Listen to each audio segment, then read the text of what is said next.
All right, so let's take a look at the West region. There you go. So if you want to do this by seed, Gonzaga's the 1, Duke's the 2, Texas Tech is the 3, Arkansas the 4, UConn's the 5.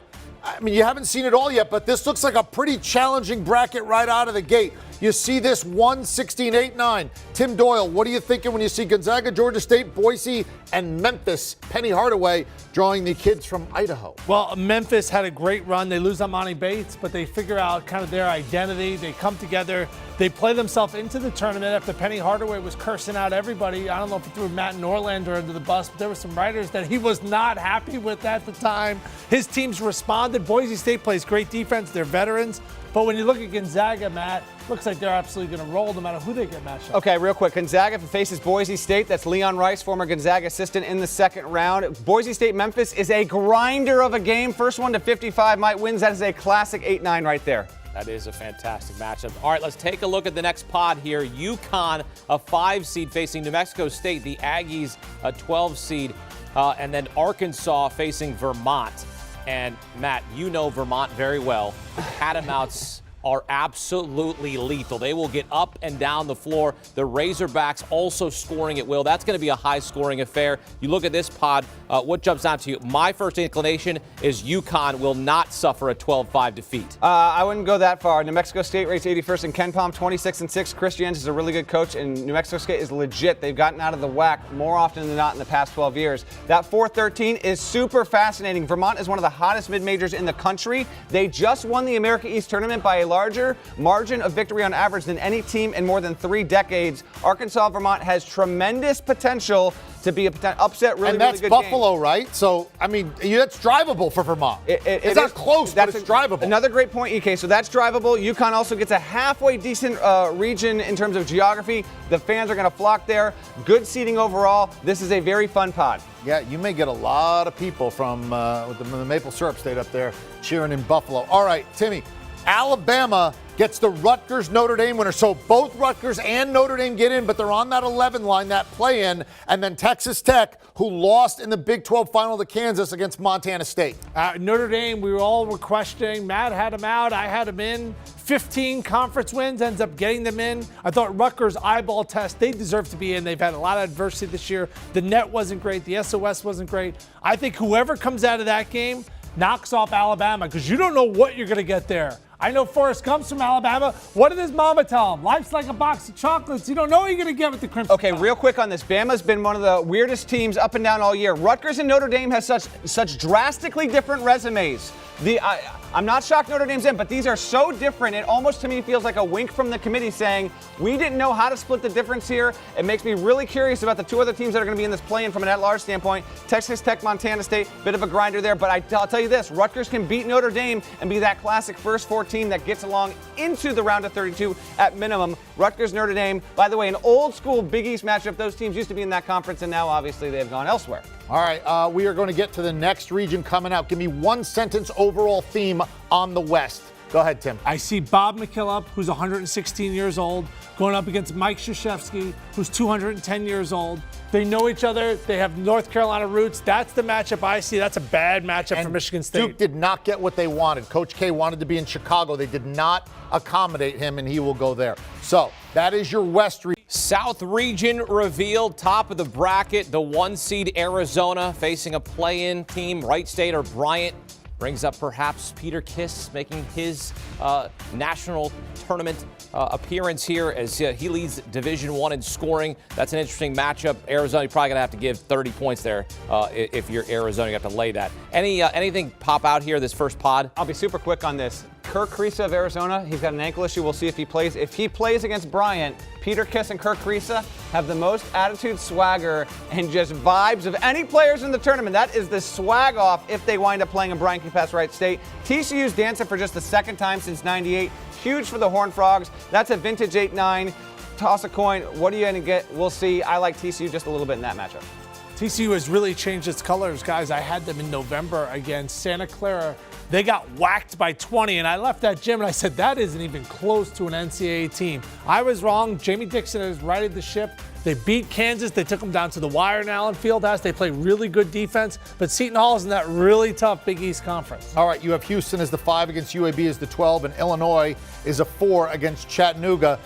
Tim, will Houston be satisfied with that 5 seed? This was a team that last year people said, oh, why are they a 2? You said they would go to the Final Four, and they did. What do you think of when you see this 5-12 and 4-13 matchup? I think Houston's got major concerns firepower-wise because Andy Kennedy's done a remarkable job returning back to his alma mater, and his team is one in that amazing clip. They can speed up teams. They can score 95 points. I don't think Houston has that capability. Does Chattanooga have enough to body Kofi Cockburn? Here's my advice. Good luck, boys. Okay, Houston UAB, Jelly Walker. You must watch this dude play. He's not afraid of anyone. This is going to be a very trendy 12/5. I promise you that. UAB is a capable team. Houston does have a lot of good wins against really good teams. The seeding is fair. Illinois, Chattanooga. Illinois has a wonderful chance here to get out of this little pod. They're the best team in this grouping, and I think they're the best team by a wide margin. But Chattanooga, Malachi Smith, top 10 mid-major player in this tournament. And remember, David Jean-Baptiste hit that buzzer beater to even get the Mocs into the tournament. 6'11", 314. You got big body David Roddy, the Mountain West Player of the Year, Colorado State against Michigan. Michigan into the big dance, Matt. They are in, and they're in with room to spare. That does not surprise me. When I projected before we got to this bracket, I thought Michigan would be in, and not being in the first 4 is a huge win. I kind of wonder what that means for Oklahoma. And oh, by the way, Colorado State has David Roddy. He does so much for this team, but Colorado State also has Isaiah Stevens, the most underrated point guard in the country. I love this matchup for Colorado State, but it is a huge contrast in styles. And real quick on this, Tim, Tennessee on the 3 line is inexcusable. I cannot wait to talk to Committee Chair Tom Burnett. There is no statistical viable reason or defense to have Tennessee as a 3 seed in this tournament. A 3 seed it is. It's going to have Longwood, and obviously I like the Vols big in that game. You just wonder, Eric, did they factor in an SEC championship game where they only surrendered 50 points and none of their opponents got above 62 as they cruised in the SEC conference? And they're putting them in the same region as Arizona. Remember, Arizona went into Tennessee, and Tennessee beat Arizona early in the year, got a big lead. Arizona came roaring back, but not quite enough. So they put them back in the same bracket. Also, when you look here, Nova as a 2. I mean, when we were looking at the projections, a lot of those people had Nova on the 3 line, but they end up on the 2 line, and they'll play Delaware and Ohio State against Loyola Chicago in Pittsburgh. That should be a lot of fun. Yeah, Ohio State, I think this is a bad matchup because E.J. Liddell, I don't know if they match up with him well. Loyola is one of those teams. Missouri Valley, last 10 years in the NCAA Tournament, 12-1 in first-round games. I just have to blindly pick them. Plus, I've said it before, I say it again. You pick against Loyola Chicago, you pick against God. You pick against Sister Jean there on the sidelines. You know they're going to figure out a way to win that game. I'm picking them. Real quick on this. Loyola Chicago's the 10. Ohio State's the 7. Guess what? Loyola Chicago projects as the better team in every predictive metric. The Ramblers on the 10 line will be favored in that game. That's the most upset in NCAA tournament since 1985. A 10 over a 7 happened 57 times. So, hey, it's possible that's going to happen here again. We'll get to the picks throughout the hour here, but coming up next, the East and the Midwest. We'll reveal it here on CBS Sports HQ. Stay with us. You're watching CBS Sports HQ. So Kansas, the number 1 seed out of the Midwest, and this perhaps could be a tough stretch, a tough journey, a tough road to the Final Four. As you take a look at the top of the bracket, they'll face a play-in winner here, Texas Southern and Texas A&M Corpus Christi, and then San Diego State and Creighton top there in that pod.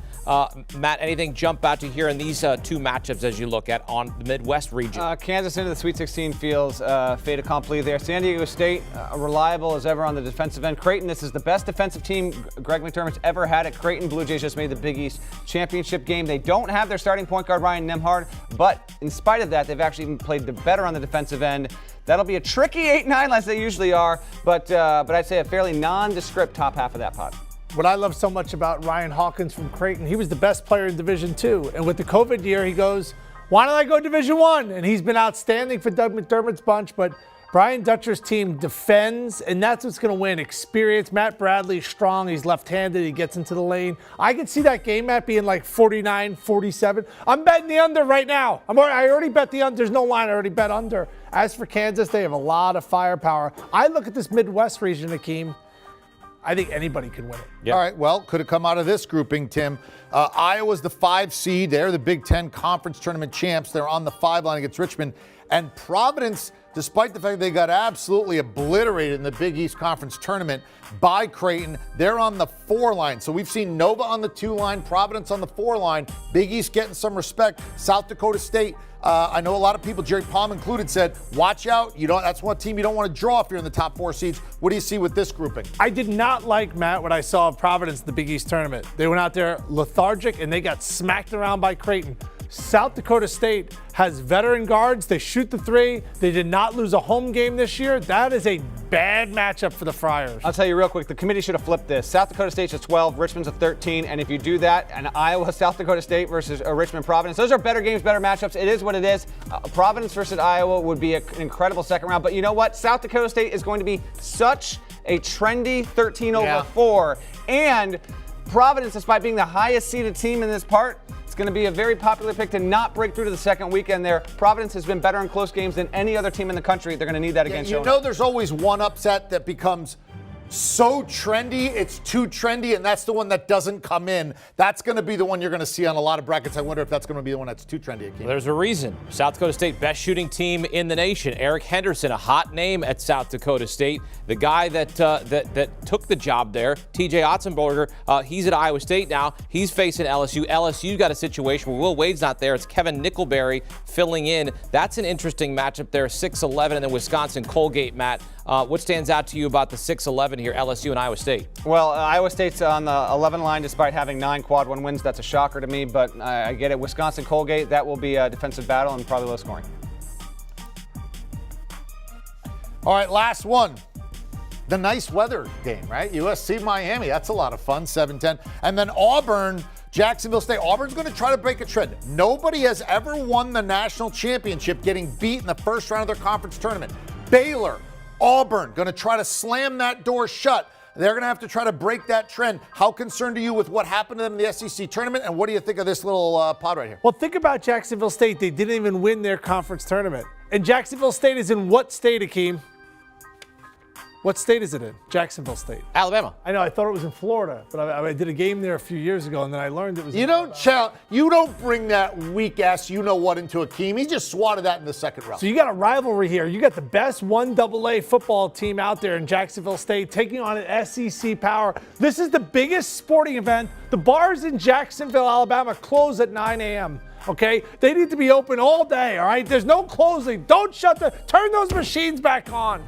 All right, I know what that's from, by the way. That's Trading Places. Nicely done by you. Let's now get out to our final region, the East region. Go back.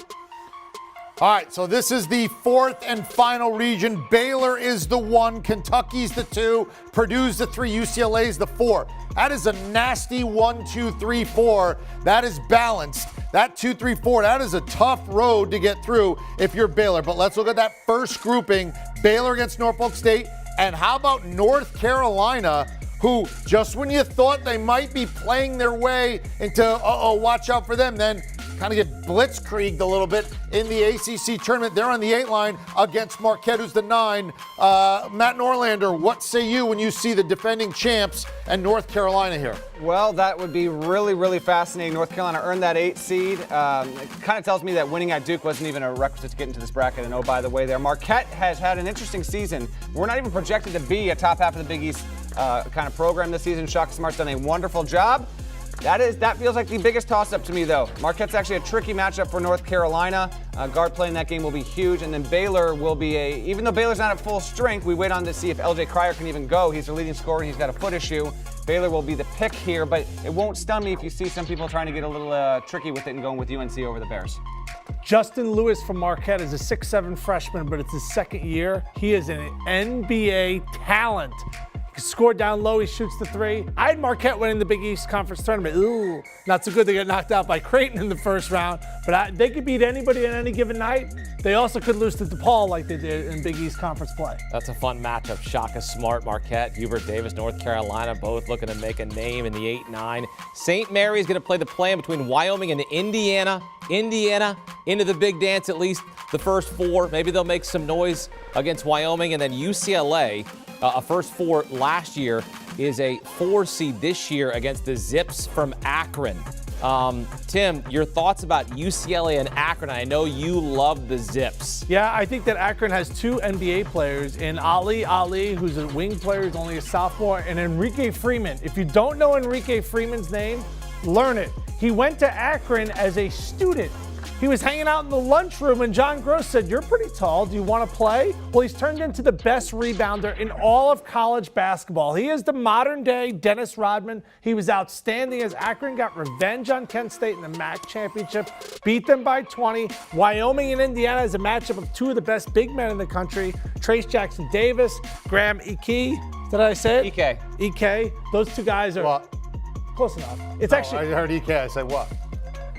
Oh, exactly. What? 20 points a game. Davis the same way. He's putting up some massive numbers as well. What stands out to you, Maddie? Okay, a lot of stuff here. I can't believe Indiana's going to Dayton. I thought they were going to be in with room to spare. That's kind of surprising to me. I'm not stunned at Wyoming here, but I actually thought Wyoming was worthy of not going to Dayton. Wyoming plays unlike any team in men's college basketball. Their coach, Jeff Linder, told me we are the Tennessee Titans of college hoops. Graham Ike, Hunter Maldonado, fascinating. They feed the post. This is a super intriguing matchup. Trace Jackson Davis, the big man for Indiana, is going to have one of his toughest assignments of the season there. You've got a lot of slow, rugged play with that game. With a St. Mary's Wyoming game, by the way, the over/under in that might be 97.5. So keep an eye on that. I think I like Indiana there. And then as for UCLA, still a little bit banged up, but I think they've got a decent shot there. Hakeem, Texas, Virginia Tech is so intriguing. Texas has been up and down all season. They've got a veteran roster, but with a bunch of transfers. I just saw Virginia Tech in person on Saturday night, wipe the floor with Duke. Talked with Mike Young. He said, "Listen, I let my guys play free." Contrast in styles in a major way. This to me is the must-see 6-11. Now we got a lot of good 6-11s. Of all of them, though, Hakeem, this is absolutely the one that you need to be dialed into. That's a great first-round matchup. It's guys that really made their way in this business, right? Chris Beard working his way up. Mike Young working his way up at Wofford, taking that team to the NCAA tournament so many times. I mean, this is really a massive game between Beard and Mike Young. And look, I mean, at first glance, you say, hey, maybe I take the Hokies to stay hot, right? Right, Tim? Or what do you think? No, I have concerns. I want to see when that game start time is, what time they play, because it's hard to simulate New York City energy. And Virginia Tech, they got caught up in that New York City energy in Brooklyn when they knocked off Duke. It was an emotional scene. Guys were crying on the floor after the game. It reminded me a lot of when Seton Hall won the Big East tournament a few years back, and then they played the late game and no one was in the arena and they got smoked because there wasn't that same feeling. There wasn't that same buzz. The kids weren't up to play. I know you're going to think, how can kids not get up to play in that game? But when I look at that pod, all I see is Purdue. All I see is Purdue. All I see is Purdue. Wow. All right. Well, look, Purdue's on the 3 line. Nova's on the 2 line. I'd rather play Nova than Purdue. That'd just be me anyway. Murray State and San Francisco. Kentucky is the 2 in this region against St. Peter's. San Francisco was a team that we discussed and said, would they get in? We think they should get in. We think they should get in. Well, they made them sweat, but the Dons the Fighting Bill Russells are in, and they'll take on Murray State. What do you see here when you see Murray State against San Francisco in that 7-10, which has been the most upset-oriented line, 10s over 7s here, Matt? All right, this is the must-watch game of the first round. Murray State versus San Francisco. Okay, first of all, I don't love this from the committee. Getting 2 really good mid-major teams. These teams are top 27 at KenPom in a 7-10 matchup. Both are capable of getting. Hey, Kentucky, I love them to maybe get to the Final Four. There will not be a 1 or a 2 seed that has a tougher second round match. I guarantee you. There will not be a 1 seed or a 2 seed with a tougher second round matchup than Kentucky if it faces Murray State or San Francisco. Both of those teams are capable. I wish they were playing power conference teams. Todd Golden's got the Dons in the NCAAs for the first time since '98. Matt McMahon, incredible coach. Murray State, more wins, fewer losses than anyone in the field. Good on the committee to put him on a 7. I actually thought there was a viable case to put Murray State on the 6 line. I was a little bit of a dreamer. I knew that wasn't going to happen. But for the Dons, Murray State, that is the game you have to watch. A huge 7-10. Winner of that getting Kentucky, Hakeem. 20-game winning streak for Murray State. Well, how about Murray State and Kentucky? I mean, the state of Kentucky would be going absolutely crazy. It's like the kids at Murray State are like, oh, yeah, those guys, and they're going to get a chance to take on #BBN. What a great matchup. Yeah, don't look past this one, though. You got to get through your game before you get to Kentucky. Indeed. They've sort of held that little cookie or that little carrot out there, but you got to take care of business first. You got to eat your vegetables before you get dessert. That's the lesson there from Murray State. San Francisco's no joke. That's what I'm saying. I know. I agree with you. Like I love Murray State. I would even say they could win 2 games this tournament, but if they're going to have to go up against Kentucky in the next round, if they can even get past San Francisco, whoo! That's going to be a good one. I love the excitement, the energy right here between the forces. This is what makes March great. This is what makes the NCAA tournament must-see TV. Now, in terms of the teams that will be watching the tournament from their TV, here's a look at the first 4 out, last 4 in. Dayton, Oklahoma, SMU, and Texas A&M. Texas A&M did not make the tournament, Matt. Okay, we got to hit on all this stuff here. So first of all, Texas A&M is even the first team out. This is a stunner to me. How about this? If we do not have Davidson lose to Richmond, we have Dayton in this field playing in Dayton in the first 4. Now, I'm not surprised so much after the fact, after I see how the committee treated Rutgers getting in the field. Dayton is kind of like a Rutgers light from a resume perspective there. I want to know how they put a square peg into a round hole by keeping Oklahoma out, yet Michigan is so comfortably in. 2 teams that are 3 games above 500. SMU's about where I thought they'd land. I would have put them in, but them being out doesn't surprise me. And oh, by the way, what teams are not on this screen right now, aka they weren't even close? Xavier, Wake Forest. Those are the 2 teams. They lost early in their conference tournaments. It clearly was tremendously detrimental. If you're a Dayton fan, your conference brethren knocked you out. Richmond's in, takes the auto bid. If Davidson wins, Richmond had no chance. Dayton would have been playing in Dayton. Flyers fans, I feel for you particularly because in 2020, when we didn't have a tournament, Flyers had a case to be a 1 seed, could have been a Final Four team. Instead, we never had a tournament. And here, Flyer fans, they just get kept out there. But A&M being that far down, guys, I thought A&M had a chance to be in and just skirt missing the first 4 and getting in, not having to play Tuesday or Wednesday. Yeah, you just start wondering, does the championship games matter? It just depends. I'll tell you the SEC. Well, it mattered for A&M because if they won, they'd have been getting the title game. Do they give you a lot of credit? You know, the answer is kind of no. Right? I mean, did it matter with Tennessee? It seemed like it didn't. No, you're right. And real quick on this, it's with the SEC almost more than any other conference, but the Big Ten as well. These major conference tournament championship games happening on Sunday. The evidence is in, and I'm not talking this year, the year before. I'm talking a decade's worth. The selection committee has shown, even though it's different people year after year, the committee slowly but surely changes as some people leave the committee, others join it. What you do on the Sunday of Selection Sunday in a conference championship game, unless you're getting it in an auto bid situation like Richmond, overall, these results are just not impacting things. Tennessee should be on the 2 line. There's really no defense against it. And Texas A&M reaching the SEC championship game, we see it in how close it wasn't to breaking through. 3rd off the line. Yeah, if I'm the SEC particularly, I'm thinking long and hard about down the road restructuring my conference tournament to have it end Saturday. Villanova only got to the 2 line because it won its championship in the Big East bracket there. And I'm not saying when you play is absolutely going to determine how this is going to happen, but yeah, SEC championship game, it basically meant nothing. Ultimately, we know why you're here. You want us to help you fill in your bracket, right? Let's get the picks. We'll help you fill it in. We'll make you the smartest person in the office pool. We got you covered. The picks are coming next. That's right. Straight ahead. Yeah, HQ. Do you want a sports network that delivers everything that matters about the game? The highlights, the picks, the instant analysis, no yelling, no fake debates, no politics. Hit the subscribe button and never miss a moment.